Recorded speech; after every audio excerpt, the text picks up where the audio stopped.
In this short video, I'm going to demonstrate how to use the Vlookup function. First, let's look at this spreadsheet. On this top left area, it shows the per unit cost of ad given the number of ads has been bought. So you can see that the per unit cost goes down as the number of ads bought increases. In this area, in column F, shows the total number of ads that has been bought. And on the G column, I want to figure out what is the total cost given the number of ads has been bought. So in order to figure that out, we need to know the unit cost of ad given the total number of ads that has been bought. To figure out the price of per ad cost, we will need to use Vlookup function. Again, so let's type in Vlookup is given the number of ads bought that's input cell F6. Look at the area that shows the price. So that's in B4 to C8. I wanted to use absolute reference because later on I'm going to copy the formula.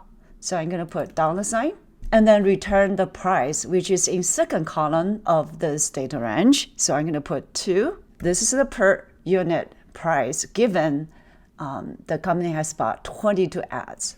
So the total cost will be the price multiplied by the total number of ads bought. So that's in F6. And push return button, the total cost will be calculated. Next step, I want you to copy the formula down to cell G7 to G10. All I need to do is to put the mouse to the bottom right of cell G6 and then push left button of the mouse and pull it down, release the button, the cost will be calculated. The last cell, because it has 0 ads bought, of course, the price, there's no cost. And let's double check whether the formulas are right. So to figure out the price, we're also always going to look at the information provided in this area and look at the number of ads bought. So for this cell, the total number of ads bought is greater than 11 but less than 21. Therefore, the price is 10,000. 10,000 times 13, that will return 130,000.